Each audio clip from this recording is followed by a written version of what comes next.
رب زدني علما। আসসালামু আলাইকুম। আজকে আমরা খুবই একটা গুরুত্বপূর্ণ আর সেনসিটিভ টপিককে নিয়ে আলোচনা করতে এসেছি, সেটা হচ্ছে আলেমদের ফতোয়া। যেমন আপনারা জানেন, আমাদের মেডিয়াপুর শহরে ফতোয়া নিয়ে সামনের কিছুদিনে অনেক আলোচনা হয়েছে। দুটো ফতোয়া নিয়ে দু ধরনের মানুষ খুব হইচই করেছেন যে অমুক আলেম অমুক ফতোয়া দিয়েছেন আর অমুক আলেম অমুক ফতোয়া দিয়েছেন। আজকে আমাদের বিষয়বস্তুই হচ্ছে এই ফতোয়া। ফতোয়া কাকে বলে, কে ফতোয়া দিতে পারবে, আর সেই ফতোয়াটার গ্রহণযোগ্যতা কতটা। আজকে আমাদের বিষয়বস্তুই হচ্ছে এটা। আমরা এটাকে নিয়ে আলোচনা করব।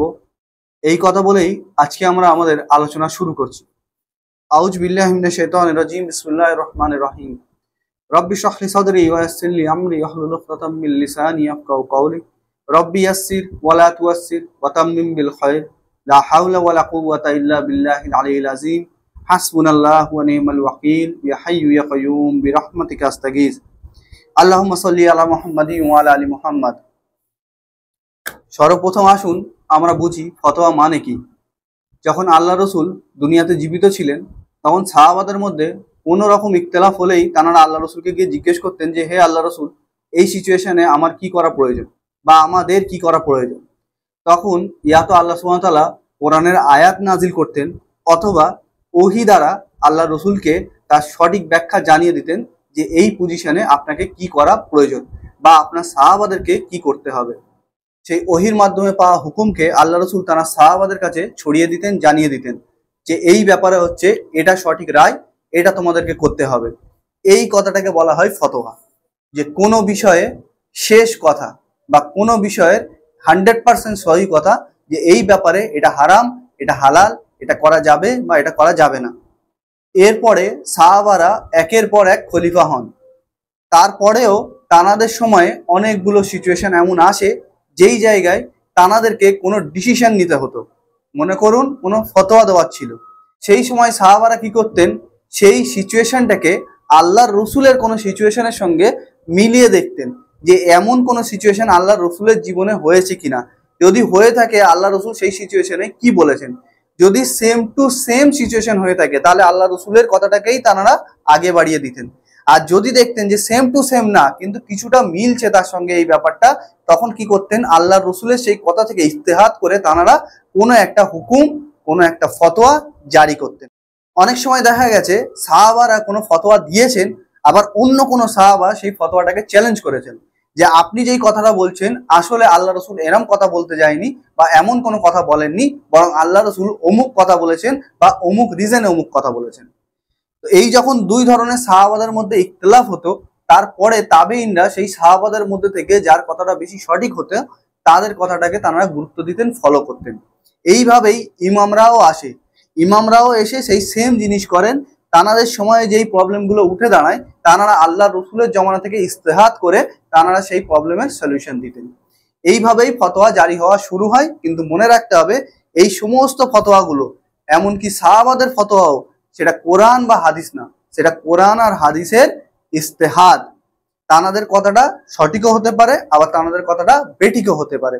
সেই কারণে তানারা কোনো সময় বলতেন না যে এটা আমার শেষ কথা।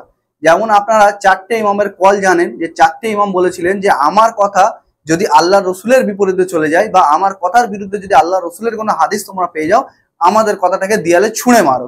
অথচ তানারা ফতোয়া দিতেন, কিন্তু সেই ফতোয়ার মানে তানারা কোনো সময় এটা ভাবতেন না যে আমরা আল্লাহ রসুলের কথা বলছি বা আল্লাহ রসুলের মতো সেম টু সেম আমরা জায়গায় পৌঁছে গেছি। তানারা বলতেন আল্লাহ রসুলের কথার দ্বারা আর আল্লাহর কথার দ্বারা আমরা এটা বুঝতে পেরেছি। সেই কারণে আবু হানিফা রহমাহুল্লাহ কোনো ফতোয়া দিয়েছেন, তার বিপরীতে আবার ইমাম মালিক ফতোয়া দিয়েছেন।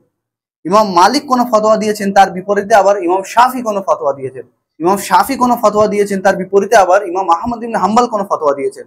তো এই যে ফতোয়াগুলো একজনের উপরে আরেকজনা বলছে, তার মানে এই না যে তারা আল্লাহ রসুলের সঙ্গে ইখতিলাফ করছে, না না না না, তারা সেই ইমামের মতবাদের সঙ্গে ইখতিলাফ করছে, তারা সেই ইমামের বুঝের সঙ্গে ইখতিলাফ করছে।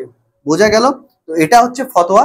আল্লাহ রসুল যখন দুনিয়াতে জীবিত ছিলেন তখন তিনি শেষ কথা বলতেন। সেই শেষ কথাটা যেহেতু দুনিয়া সময়ের সাথে সাথে আগে বাড়ছে, সেই সেম জিনিস হবে এমন না, তার সঙ্গে কিছু জিনিস চেঞ্জ আসতে পারে। যেমন আগে মানুষ সফরে ঘোড়া করে যেত, এখন মানুষ ট্রেনে করে, বাসে করে, প্লেনে করে যায়। আগে মানুষ মাটির মসজিদ তৈরি করতো, এখন মানুষ পাথরের মসজিদ তৈরি করে। তো তার সাথে সামঞ্জস্যপূর্ণ যেই জিনিসগুলো আছে সেগুলো ইস্তেহাত করে সেখান থেকেই কন্টিনিউ হয়ে থাকে। এবারে কারেন্ট সিচুয়েশনে আমি আজকের দিনেতে চলে আসি। যদি কারেন্ট সিচুয়েশনে এমন কোনো ব্যাপার হয়ে গেছে, ঘটনা ঘটেছে, সেই জায়গায় সেই সময়ের বড় বড় আলেমদের কাছ থেকে মানুষ ফতোয়া চাইতে যায়, বা বড় বড় আলেমরা তানাদের সঠিক বুদ্ধি মতো, তানাদের জ্ঞান মতো সেই সময়ের সঙ্গে, মানে আল্লাহ রসুলের জমানার সঙ্গে সেই সিচুয়েশনটাকে মিলিয়ে দেখতে যান যে আমাদের এখানে এটা হচ্ছে, আল্লাহ রসুলের জমানায় কি এমন কিছু হয়েছিল? যদিও 100% না হয়, তার মধ্যে কোনো জিনিস কি আল্লাহ রসুলের জমানায় হয়েছিল? তখন তারা আল্লাহ রসুলের জমানায় সেই হাদিস আর কোরআন দ্বারা বুঝতে পারেন যে হ্যাঁ এমন কিছু হয়েছিল কি হয়নি। তখন সেই কোরআন ও হাদিস থেকে তানারা এই সিচুয়েশনটাকে মিলিয়ে একটা ফতোয়া লেখেন। তাহলে বোঝা গেল এই যে পরিস্থিতিটা আর সেই পরিস্থিতিটা একই না, কিন্তু একই মতো। যদি একই হতো তাহলে সেই সময় যে আল্লাহ রসুল ফতোয়াটা দিয়েছিলেন সেটা সেম টু সেম এখানে অ্যাপ্লাই হয়ে যেত। যেমন আল্লাহ রসুল বলেছিলেন মদ খাওয়া হারাম, এখন যদি কেউ মদ খেয়ে ফতোয়া চাইতে যায় তাহলে তাকে কি বলা হবে? মদ খাওয়া হারাম, কেন? আল্লাহ রসুল বলে গেছেন। এটা বড় থেকে বড় আলেম থেকে নিয়ে একটা সাধারণ মানুষও যে কোরআন পড়ে সেও বলতে পারে যে মদ খাওয়া হারাম। এটাই হচ্ছে ফতোয়া, আল্লাহ রসুলের ফতোয়া, যেটা সরাসরি আগে বাড়ানো হলো। এবারে আমরা যে এই ফতোয়াটাকে নিয়ে আলোচনা করছি, এই ফতোয়াটা কি ফতোয়া? আমাদের সময়ে এমন একটা সিচুয়েশন হয়ে গেছে যেটা সরাসরি আল্লাহ রসুলের জমানায় হয়নি। তো আমাদের কি করতে হবে যে এই যে সিচুয়েশনটা হয়েছে, পরিস্থিতিটা, এইখানে কোন কোন জিনিস জড়িত আছে সেগুলোকে আমরা আল্লাহ রসুলের জমানায় খুঁজবো, যে কোন কোন জিনিস আল্লাহ রসুলের জমানায় হয়েছিল, সেখান থেকে আমরা এখানে নিয়ে এসে সেই জিনিসটাকে অ্যাপ্লাই করার চেষ্টা করব। এই অ্যাপ্লাই করতে গিয়ে অনেক সময় হয়তো আমি ঠিকও হব, অনেক সময় হয়তো আমি ভুলও হব। তো এই যে ফতোয়াটা লেখা হয়েছে, যেমন মনে করুন আল জামিয়া আল মোহাম্মদিয়া আল সালাফিয়া, এই ইনস্টিটিউশন থেকে সেই ইনস্টিটিউশনের সবচেয়ে উঁচু পর্যায়ে যারা বসে আছেন, যাদের নিচে হাজার হাজার স্টুডেন্ট আছে, হাজার হাজার মৌলী সাহেব, আলেম, মুফতি আছেন, তানারা এই ফতোয়াটা লিখেছেন। ভালো করে বুঝি, এটা কোনো সাধারণ মানুষ লিখেনি যে ইস্তেহাত করে কোনো সাধারণ মানুষ বসে বসে ইস্তেহাত করে দিচ্ছে, না। যেহেতু এটা আল্লাহ রসুলের জমানায় সরাসরি হয়নি, সেই কারণে এনারা কি করেছেন যে তার সঙ্গে আর এই সিচুয়েশনের সঙ্গে মিলিয়ে দেখেছেন যে এটা সঠিক কি বেঠিক, তার ভিত্তিতে ওনারা একটা ফতোয়া জারি করেছেন, যেটা ওনাদের নিজস্ব মতামত। সেই মতামতটা জারি করতে গিয়ে ওনারা কি লিখেছে যে আমাদের এটা ঠিক মনে হচ্ছে, এটা ভুল মনে হচ্ছে, না। ওনারা বলছেন আল্লাহ কোরআনে এটা বলেছে, আল্লাহ রসুলের জমানায় হাদিস থেকে আমরা এটা পাই যে আল্লাহ রসুল এমন হুকুম দিয়েছিলেন, সাহাবাদের জমানায় আমরা হাদিস থেকে পাই যে সাহাবারা অমুক হুকুম দিয়েছিলেন। তো এইভাবে তানারা সেই হিস্ট্রি থেকে গবেষণা করে বার করে বলেন যে এই কাজটা সঠিক কি বেঠিক। তো এই ফতোয়াটা জারি করার পরে এমন না যে এটা কোনো কোরআনের আয়াতের মতো যে কোনো মুসলমান যদি না মানে সে কাফের হয়ে যাবে, না। এই ফতোয়াটা যে কোনো মানুষ পড়বে, তার যদি মনে হয় যে হ্যাঁ এই ফতোয়াটা সঠিক, সে যদি মেনে ফলো করে তাহলে সে কোনো গুনাহগার হবে না। আর যদি কেউ এটা পড়ে মনে করে, যার কাছে কোরআন হাদিসের জ্ঞান আছে, মনে করে যে এটা বেঠিক, আমি মানবো না, তাহলে সেও কোনো গুনাহগার হবে না। কিন্তু এই ফতোয়াটাকে চ্যালেঞ্জ করার মতো সে পজিশনে নেই যে এই ফতোয়াটাকে সরাসরি চ্যালেঞ্জ করবে। যারা এই ফতোয়াটা লিখেছেন তারা সেই ইনস্টিটিউশনের সবচেয়ে উঁচু পদের অধিকারী। ঠিক এইভাবেই যারা এটাকে চ্যালেঞ্জ করতে চায় তারাও এই ফতোয়াটাকে চ্যালেঞ্জ করতে পারেন। তেমনই একটা ইনস্টিটিউশন, তেমনই একটা উঁচু পর্যায়ের ব্যক্তি যিনি এই ফতোয়াটাকে চ্যালেঞ্জ করতে পারেন, তিনি বলতে পারেন যে আপনি যে এই কোরআনের আয়াত বা হাদিস দিয়েছেন এটা ভুল ব্যাখ্যা নিয়েছেন, সঠিক ব্যাখ্যা হচ্ছে এটা। তাহলে আমাদের কাছে এখন চলে এলো দুটো ফতোয়া। দুটো সাধারণ মানুষ আছে, একজন আছে যে এই ফতোয়াটাকে পড়ে এর উপরে আমল করছে, আরেকজন আছে যে এই ফতোয়াটাকে পড়ে সে এর উপরে আমল করছে। দুজনাই গুনাহগার হবে না, দুজনাই ইসলাম থেকে খারিজ হবে না। তার কারণ তারা অন্য মতো ফলো করছে না, বরং তারা পড়েছেন, দেখেছেন, কোরআনের আয়াত ও হাদিসের মাধ্যমে তারা ফলো করছেন। বোঝা গেল? তাহলে আমরা যেটা বুঝতে পারলাম যে এই যে ফতোয়াটা জারি করেছে, জারি করার রিজনই হচ্ছে এটা যে সরাসরি আল্লাহ বা আল্লাহ রসুল থেকে কিছু পাওয়া যায় না। তার কারণ আল্লাহ রসুল যেই জমানায় এসেছিলেন, আমরা 1400 বছর পরে বসে আছি, অনেক জিনিস চেঞ্জ হয়ে গেছে।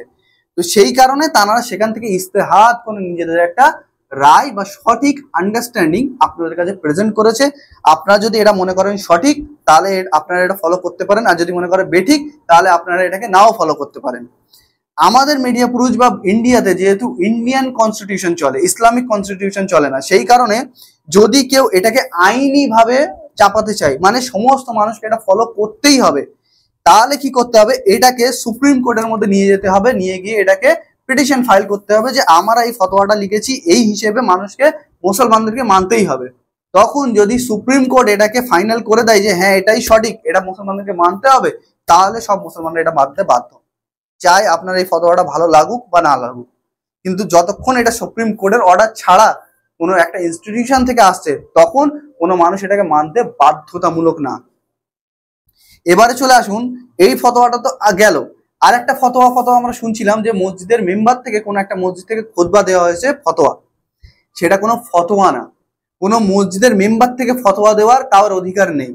আমি যেমন বললাম যে ফতোয়া দেওয়ার অধিকার কাদের আছে, যারা বড় একটা ইনস্টিটিউশন খুলেছেন, লিগালি সেই ইনস্টিটিউশনের উপরে সরকারি স্ট্যাম্প আছে, সরকার জানে হ্যাঁ এই ইনস্টিটিউশনটা চলছে, সেই ইনস্টিটিউশনের জ্ঞানী গুণী ব্যক্তিরা, সবচেয়ে উঁচু পর্যায়ের ব্যক্তিরা, তারা এই ফতোয়াটা লিখেছেন, কোনো মসজিদের আলেম না বা কোনো মসজিদের মলি সাহেব না। এমন হাজারো লাখো মলি সাহেব আর মুফতি আপনাদের মাদ্রাসা থেকে প্রত্যেক বছরে বার হচ্ছে। তার মানে কি তারা ফতোয়া লিখতে চালু করে দেবেন? তাহলে কত ফতোয়া লিখবেন? কার ফতোয়াটা আপনি মানবেন? তাই না? তো ইনস্টিটিউশন থেকে, সেই ইনস্টিটিউশনের সবচেয়ে উঁচু পদের অধিকারীরা এই ফতোয়াটা লেখেন। আমি উদাহরণস্বরূপ দুটো কথা বলি। এই যে আমাদের তালাকের বিধানটা আছে, এক ধরনের ইনস্টিটিউশন, এক ধরনের মতবাদ, তারা বলেন যে 3 তালাক দিলে 3 তালাক হয়ে যায়। আর একটা ইনস্টিটিউশন, আর একটা মতবাদ বলে যে 3 তালাক একসঙ্গে দিলে 3 তালাক হয় না। তো এই দুটোই কি আপনি বলবেন কোরআন আর হাদিস? না, এই দুটোর মধ্যে একটা হচ্ছে কোরআন আর হাদিস। কিন্তু কোনো মানুষ যদি এই দুটোর মধ্যে কোনো একটাকে ফলো করে, সে গুনাহগার হবে না। তো এই হচ্ছে বেসিক্যালি পুরো সম্পূর্ণ জিনিসটা। এরপরেও আপনাদের যদি মনে হয় যে কোনো জিনিস বুঝতে অসুবিধা হচ্ছে, সেটা আপনারা আমাদের গ্রুপে কন্ট্যাক্ট করতে পারেন। এছাড়া যদি আপনাদের মনে হয় যে আমি এতে এমন কোনো কথা বলেছি যেটা এই ফতোয়ার গুরুত্ব তার থেকে আরো বেশি, যেমন মনে করুন কেউ যদি মনে করে কোনো আলেম যে এই ফতোয়াটা লিখেছে তানার কথাটা শেষ কথা, তানার কথার উপরে কোনো কথাই বলা যাবে না, তাহলে এই যে ফতোয়াটা যিনি লিখেছেন, দুটো আলেম লিখেছেন, শেখ ওবায়দুল্লাহ রহমান বুখারী আর শেখ মোহাম্মদ ইসরাইল আল আব্দুল গানি আল মাদানী, এই দুজনের কাছে, এই দুটো আলেমের কাছ থেকে আপনারা লিখিতভাবে ফতোয়া নেবেন যে আমাদের কথার উপরে কোনো কথা বলা যাবে না, আমাদের কথাটা শেষ কথা।